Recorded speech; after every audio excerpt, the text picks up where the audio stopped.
malamnya banyak, sholawat, zikir, tasbih, tahmidnya ratusan ribu, tapi tak bernilai gara-gara zalim, aniaya, menganiaya orang. Bayangkan kalau satu orang dia tipu setengah ons, hari itu yang belanja kepada dia 100 orang, maka dia sudah menipu 50 on. 50 on, 5 kilo, hari itu dia sudah menipu orang. Lalu kemana dia mau mengembalikan barang-barang itu? Kemana dia bisa mengembalikan, mencari orang-orang itu, minta tebusnya? Dosa kepada Allah SWT bisa ditebus dengan taubat nasuha.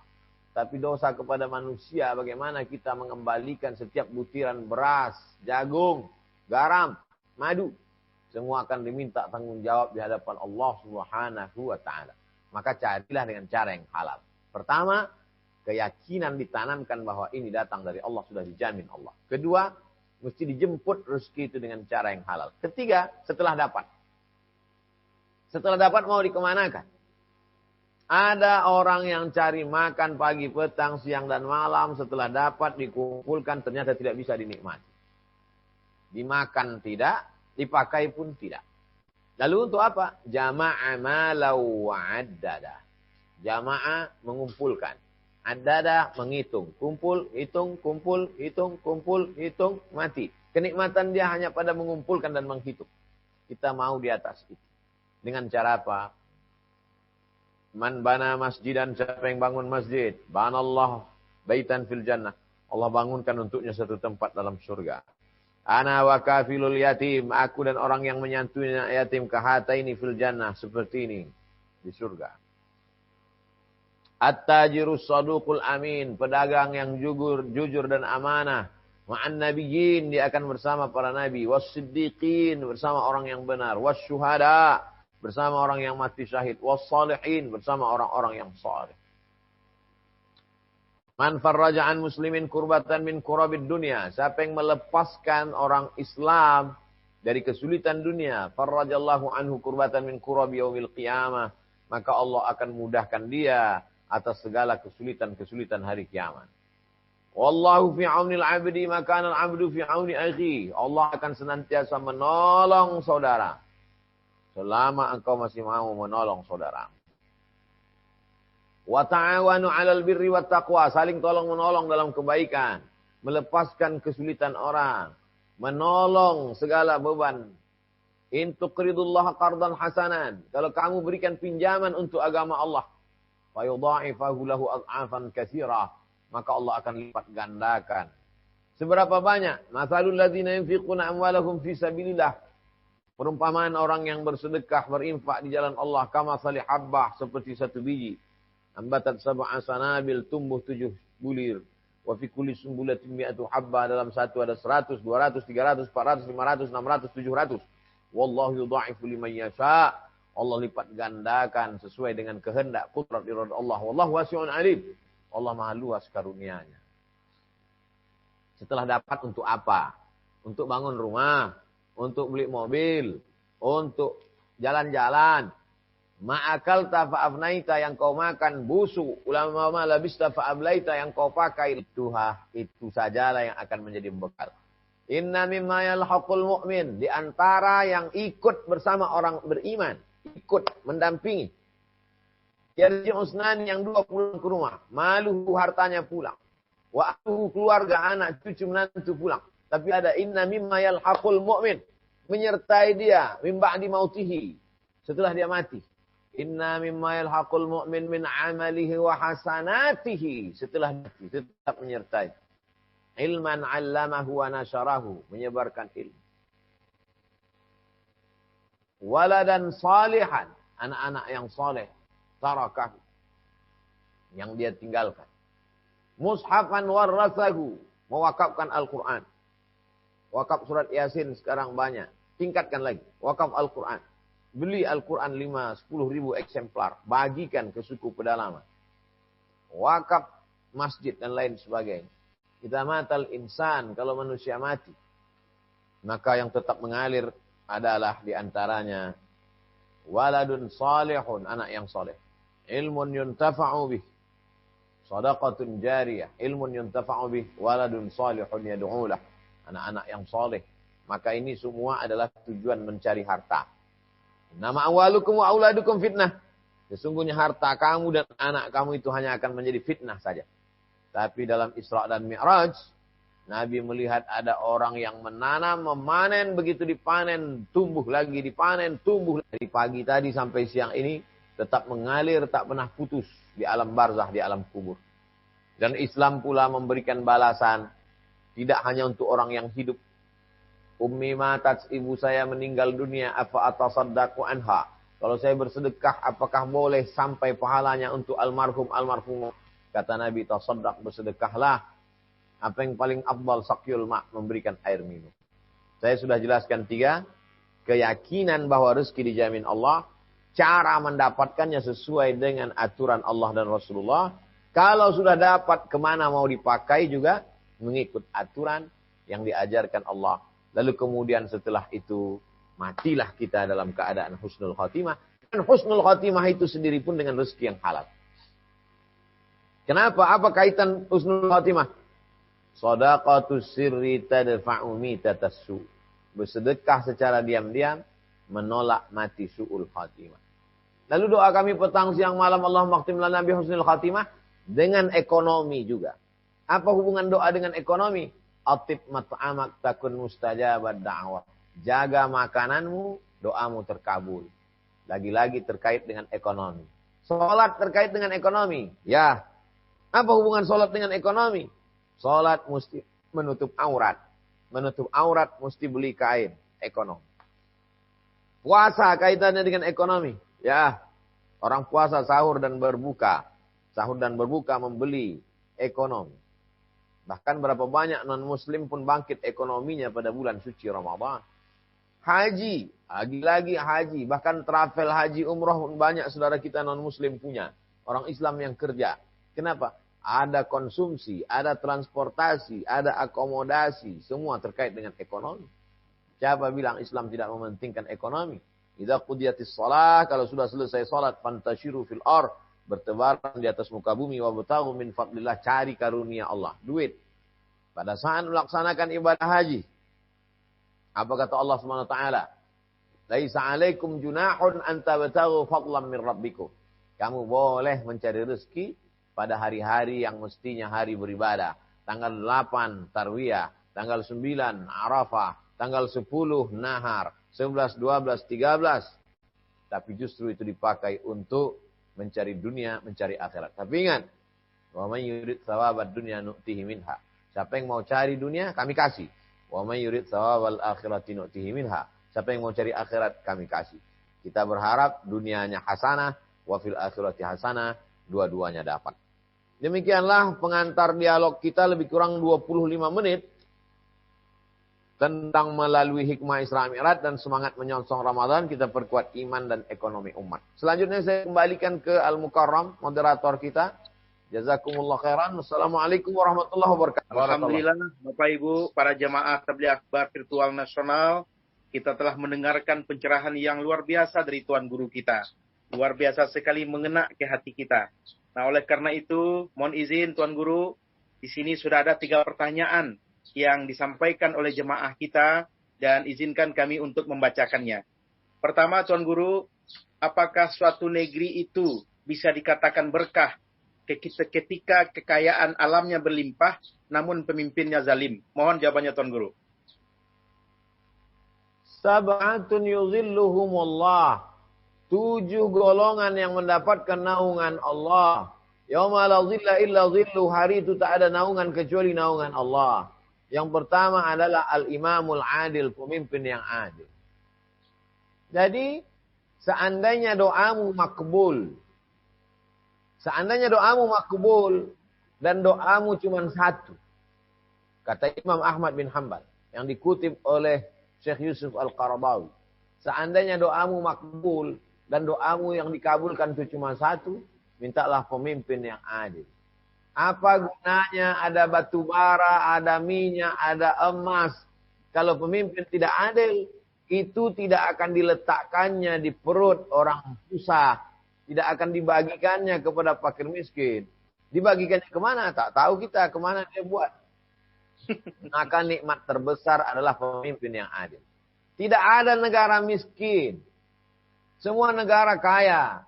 Lalu kalau ada negara miskin, itu adalah negara salah kelola. Kenapa Eropa bisa maju padahal tidak ada minyak, tidak ada pokok kayu, tidak ada laut di tengah Eropa, tidak ada sumber daya alam. Mereka hanya bukti kemakmuran sebuah negara adalah sumber daya alam. Sumber daya alam tidak berdaya. Dia sumber daya tapi dia tidak berdaya. Kenapa? Karena tidak dikelola oleh orang yang mampu memberdayakannya. Maka sumber daya alam bagus, baik. Tapi yang tidak kalah penting adalah orang yang mampu mengelolanya dengan baik. Jadi sesungguhnya tujuan dari tabligh akbar, seminar, sekolah, perguruan tinggi, membentuk, melahirkan calon-calon pemimpin masa depan yang bisa mengelola alam ini. Dan kita dikirim Allah ke dunia ini, ini bukan tempat kita. Inna lillah wa inna ilaihi raji'un. Kita datang ke dunia ini sebentar, habis itu pergi lagi. Apa tujuan kita di sini? Mengelola dunia ini, alam semesta ini. Wa'adallahu alladzina amanu. Allah menjanjikan kepada orang yang percaya. Wa amilus solihati, setelah percaya lalu dia beramal kekuasaan untuk mengelola dunia. Kama stakhlafal ladzina min qablihim, sebagaimana orang-orang sebelum mereka pernah dititipkan Allah kekuasaan. Tu'izzu man tasha wa tudhillu man tasha. Allah berikan kekuasaan itu kepada orang yang dia kehendaki dan Allah ambil cabut kekuasaan itu dari orang yang dia kehendaki. Jadi dua-duanya sama penting, pemimpin yang adil dan amanah, sumber daya alam. Tapi yang terpenting di antara keduanya adalah pemimpin yang adil. Tak ada sumber daya alam bisa makmur kalau pemimpinnya adil. Banyak sumber daya alam hancur kalau pemimpin tak adil. Wallahu a'lam bishawab. Syukran Syekh, luar biasa sekali. Kami yakin penanya sangat puas dengan jawaban yang saya sampaikan. Berikut saya pertanyaan kedua. Sekarang banyak orang berbicara tentang Islam wasati, modernisasi Islam, yang katanya lebih moderat dalam menjalankan agama Islam. Dan alasan ini juga yang sering menjadi kita salah paham di tengah masyarakat. Mohon penjelasan Syekh tentang Islam wasati. Demikian Syekh. Ada manusia ini yang cenderung kepada hedon. Makan, minum, kawin, semua halal. Seperti babi, menyeruduk saja. Ini namanya hedonis. Kelompok yang menikmati segala kehidupan, hedon. Lawan dari hedon adalah asketis. Asketis tidak mau makan, tidak mau minum, tidak mau nikah, tidak mau hidup enak. Maunya menyusah-nyusahkan diri. Ini asketis. Lalu datanglah Islam. Islam itu moderat, pertengahan. Tidak hedonis, tidak asketis. Dia tengah. Wa kadzalika ja'alnakum ummatan wasata. Kami jadikan kalian pertengahan.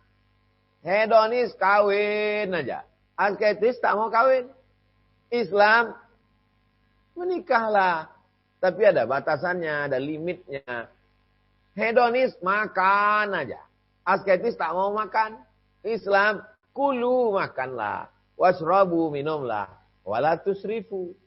Jadi kalau dikatakan Islam yang moderat, Islam itu moderat. Islam jangan dibagi lagi. Ada Islam hedonis, ada Islam asketis. Enggak ada itu. Karena Islam itu wasata. Allah yang menyebut. Wa kadzalika ja'alnakum ummatan wasata. Hedonis punya anak sebanyak-banyaknya. Asketis tak mau punya anak.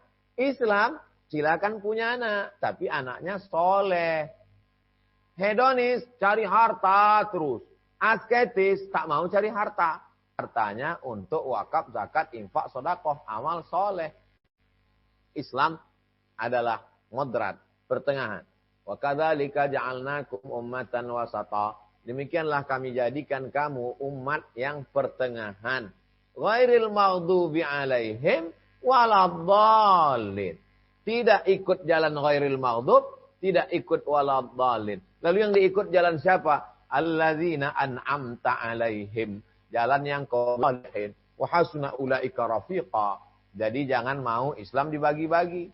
Itu Islam Abdul Somad. Islam satu. Islam yang dibawa oleh Nabi Muhammad sallallahu alaihi wasallam melalui malaikat Jibril sampai kepada sahabat, dari sahabat ke tabi'in, tabi'in ke tabi'in. Kalau terjadi perpecahan segala macam, kembali kepada asal Ahlus Sunnah wal Jamaah. Luar biasa, Syekh. Syukran, Syekh.